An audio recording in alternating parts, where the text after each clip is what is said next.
ओम शांति। मुरली है 3 अगस्त 2023। बाप दादा के मधुर महावाक्य। मीठे बच्चे, याद की यात्रा में टाइम देते रहो तो विकर्म विनाश होते जाएंगे। याद की यात्रा में टाइम देते रहो तो विकर्म विनाश होते जाएंगे। सब से ममत्व मिट जाएगा और बाबा के गले का हार बन जाएंगे। आज का प्रश्न है, गॉड फादर द्वारा तुम बच्चे किन 2 शब्दों की पढ़ाई पढ़ते हो? उन 2 शब्दों में कौन सा राज समाया हुआ है? गॉड फादर द्वारा तुम बच्चे किन 2 शब्दों की पढ़ाई पढ़ते हो?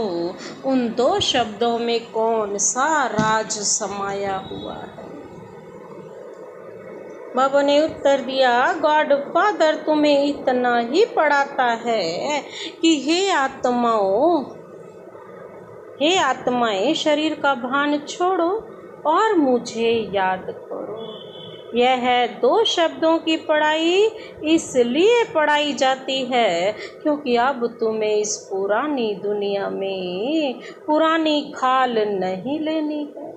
तुम्हें नई दुनिया में जाना है। मैं तुम्हें साथ ले चलने आया हूँ, इसलिए देह सहित सब कुछ भूलते जाओ। आज का गीत है, तुम ही हो माता पिता, तुम ही हो बंधु सखा, तुम ही हो। सर्व संबंध ही एक बाप से। ओम शांति। बच्चे, शालिग्राम जानते हैं कि कोई मनुष्य द्वारा हम शास्त्र नहीं सुनते। हमें पढ़ाने स्वयं परमात्मा आए हैं। इसको सत्संग नहीं कहा जाता है, पढ़ाई कहा जाता है। रोज हम गॉडली यूनिवर्सिटी में पढ़ने आते हैं। अगर मनुष्यों से पूछा जाए तो कहेंगे हम सत्संग में जाते हैं, वह कहेंगे कि हम कॉलेज में जाते हैं। यह तो जानते हो, सत्संग में साधु संत विद्वान आदि सुनाने वाले हैं। यहाँ तो कोई भी नहीं है, यहाँ तो एक बाप ही है जो हमें सारा ज्ञान देते हैं। वो बाप भी है, टीचर भी है और सतगुरु भी। स्कूल में भी मनुष्य टीचर प्रोफेसर आदि होंगे। यहाँ मनुष्य नहीं है, यह है बेहद का रूहानी बाप, जिसको कहा जाता है त्वमेव माताश्च पिता त्वमेव। तो बाबा कहते, यह महिमा देवताओं की भी नहीं, ब्रह्मा विष्णु शंकर की भी नहीं। यह महिमा है निराकार परम पिता परमात्मा। अब बच्चे जानते हैं कि निराकार परम पिता परमात्मा यह शरीर धारण कर पार्ट बजा रहे हैं। सिवाय इस निराकार परम पिता परमात्मा के कोई भी ब्रह्मा कुमार कुमारियों को पढ़ा नहीं सकते। ब्रह्मा को भी ज्ञान सागर नहीं कहेंगे, इसको प्रजापिता कहेंगे। ज्ञान सागर एक ही निराकार परम पिता परमात्मा को कहा जाता है। वही पतितों को पावन बनाने वाला है, क्योंकि ज्ञान सागर से ही सद्गति होती है। यह है नई बात। गीता में श्री कृष्ण का नाम डालने से खंडन कर दिया है। अब मनुष्यों को कैसे पता पड़े कि नॉलेजफुल परम पिता परमात्मा आकर नॉलेज देते हैं? यह मनुष्य भूल जाते हैं। ऐसे नहीं कि शास्त्र आदि द्वापर के आदि में ही बनते हैं, नहीं। समझाया जाता है, पहले बाप का चित्र मंदिर आदि बनते हैं, जिससे भक्ति शुरू होती है। भक्ति भी बहुत समय परमात्मा की होनी चाहिए ना, क्योंकि ऊंचते ऊंच तो वह है ना। उनकी पूजा पहले शुरू होती है, क्योंकि पूजा लायक है ही एक शिव। तभी तो हर मंदिर में क्या मिलता है? शिवलिंग। ऐसे नहीं कि ब्रह्मा विष्णु शंकर व जगत अम्बा जगत पिता पूजा के लिए लायक है। इन सब को पूज्य बनाने वाला एक ही बाप है। उनकी भक्ति भी जरूर अधिक होगी, यह ब्रह्मा तो कुछ नहीं। इनमें परमपिता परमात्मा ना आए तो इनकी पूजा क्या होगी? सबका सदगति दाता एक ही बाप है। यह विचार सागर मंथन करना होता है। भक्ति कैसे शुरू होगी? शिव बाबा तो विचार सागर मंथन नहीं करते। बच्चों को विचार सागर मंथन करना है। सरस्वती जो ब्रह्मा की मुख वंशावली है, उनको भी विचार सागर मंथन करना है। ऊंचते ऊंच है एक, अगर वह ना आए तो दुनिया को पतित से पावन कौन बनाए? सब मनुष्य मात्र पतित हैं।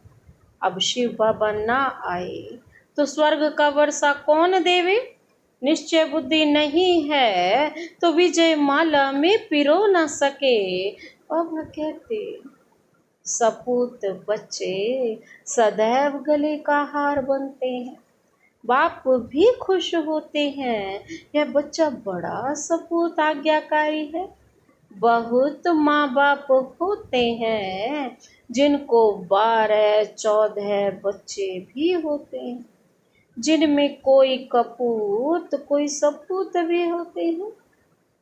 पतित पावन बाप के सिवाय पतितों का उद्धार कोई कर नहीं सकते हैं।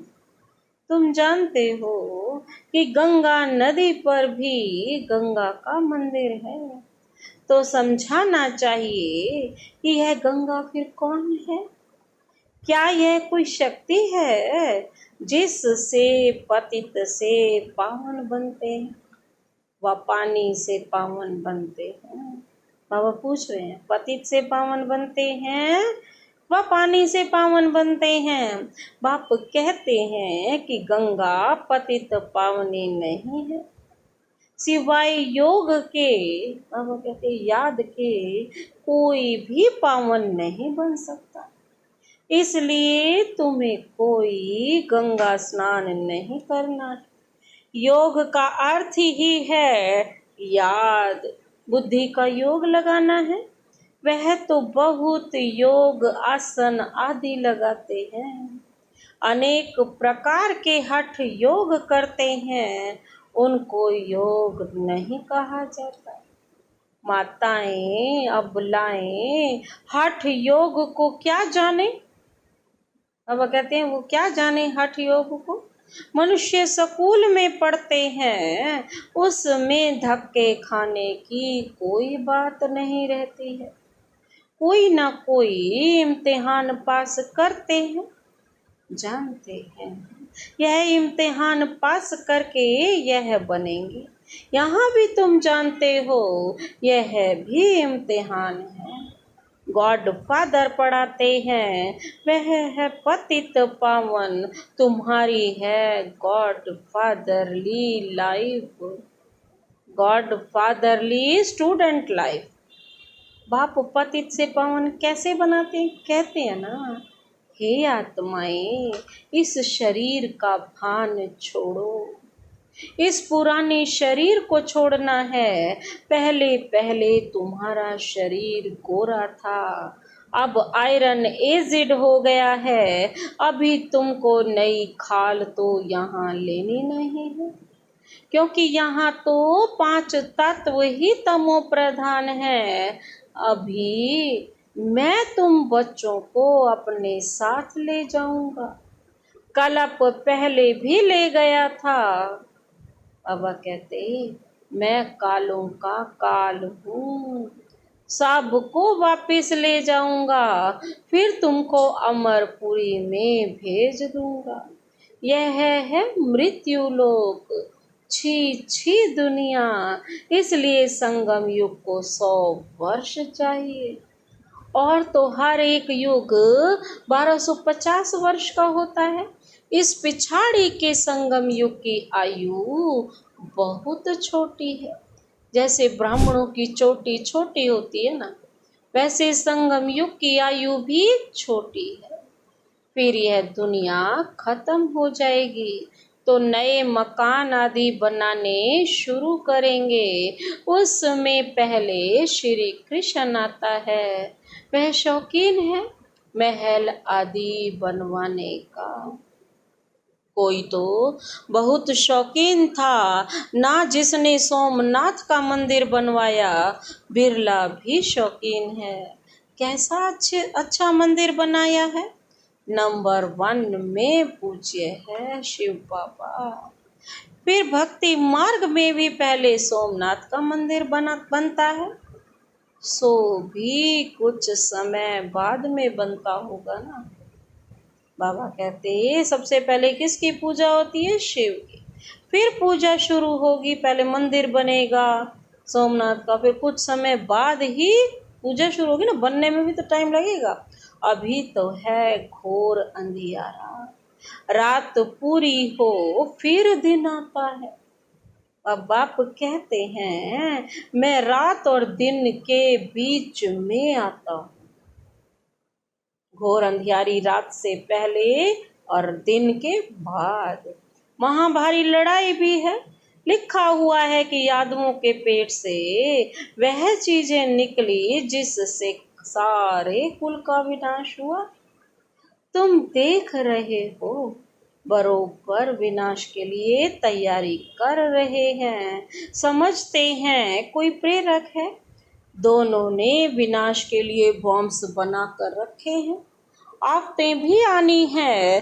तुम तो प्रैक्टिकल में देख रहे हो। स्थापना भी हो रही है। विनाश भी सामने खड़ा है।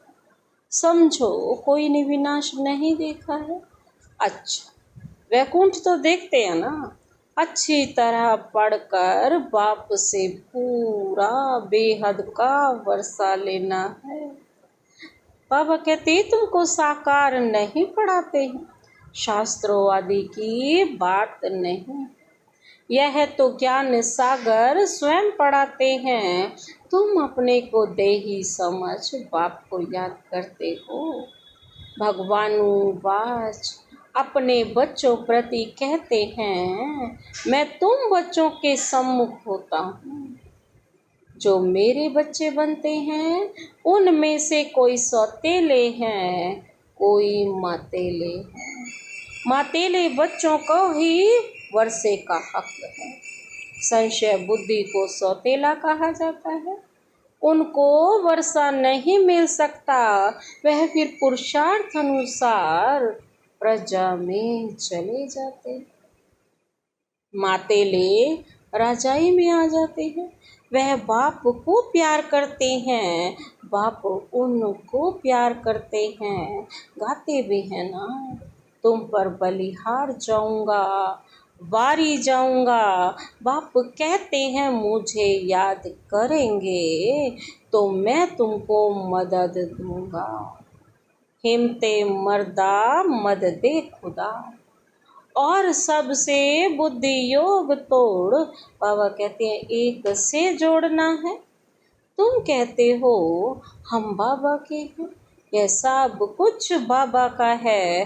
बाबा को हम कखपन देते हैं और बदले में स्वर्ग के बेहद की बादशाही का वर्षा लेते हैं।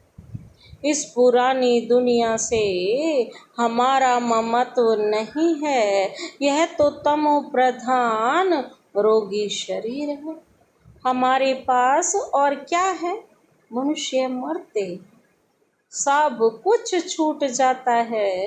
फिर उनका सब कुछ किसको दे दिया जाता है, करनी घोर को। हम सब कुछ आपको देते हैं। ममत्व मिटाने के लिए हम निरंतर बाबा को याद करते रहते हैं, याद करने का पुरुषार्थ करते हैं। माया फिर विघन डालती है। इसलिए धीरे धीरे जितना मेरी याद में टाइम देते रहेंगे तो विकर्म विनाश होंगे, वही मेरे गले का हार बनेंगे। कितना सहज समझाते हैं बाप, समझाते हैं यह रथ भी ड्रामानुसार मेरा मुकर्रर किया हुआ है और किसी में मैं आ भी नहीं सकता हूँ। तुम भी कहते हो बाबा, कल पहले भी हम आपसे इस ही मकान में इसी ड्रेस में मिले थे और आपसे वर्षा लिया था, तो कितना सहज है। बाप कहते हैं कि सिर्फ मुझे याद करो और कोई भी तरफ बुद्धि ना जाए।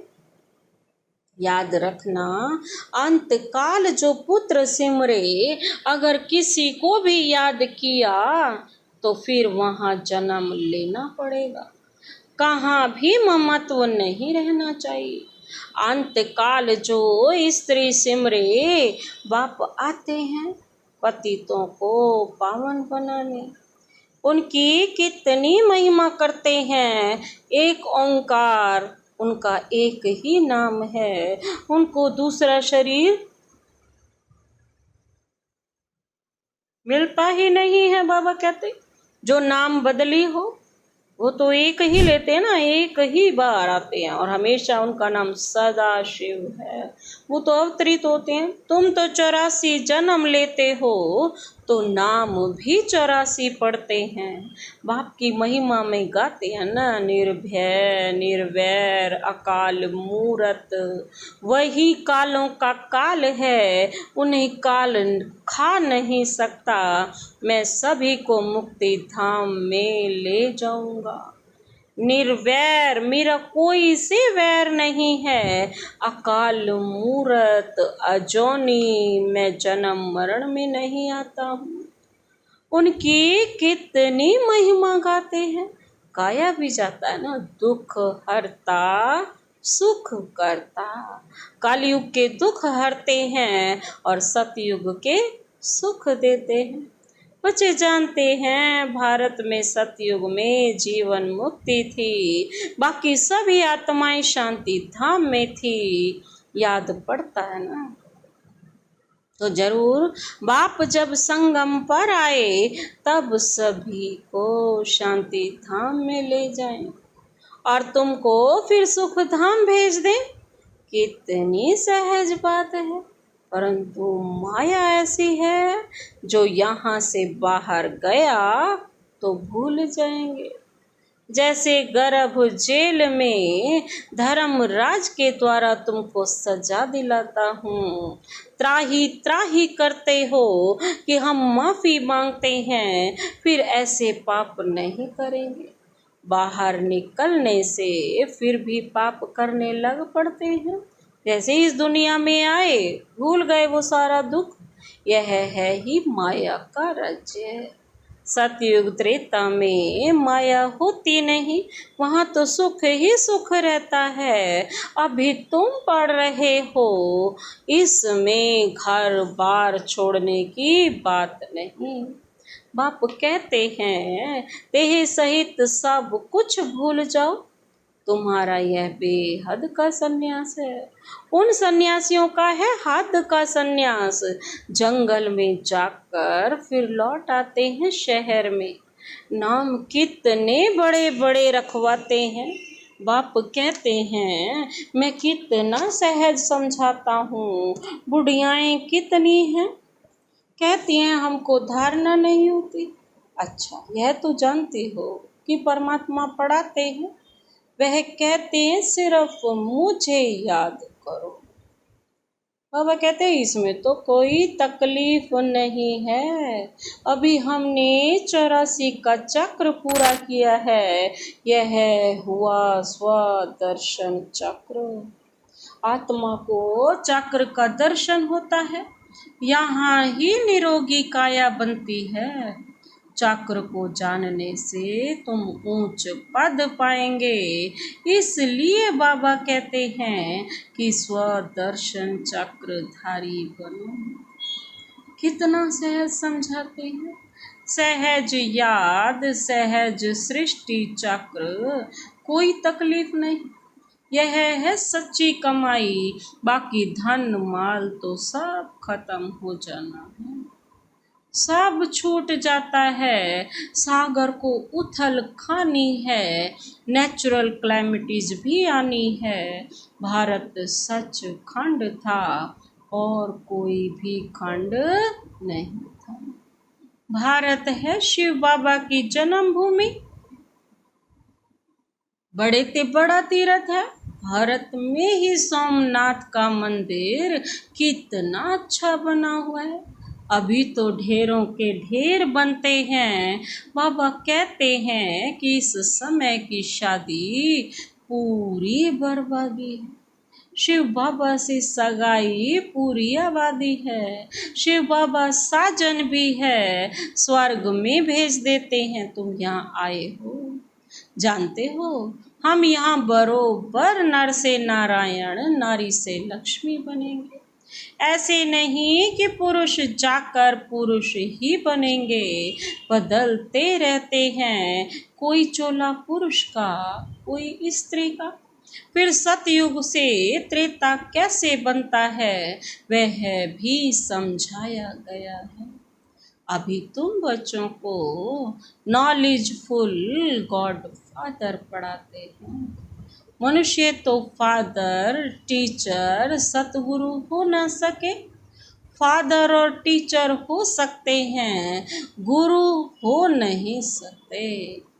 फादर जो है वो टीचर हो सकता है, लेकिन गुरु नहीं हो सकता, क्योंकि यहाँ तो एक ही बाप टीचर भी है और बाप भी है और सतगुरु।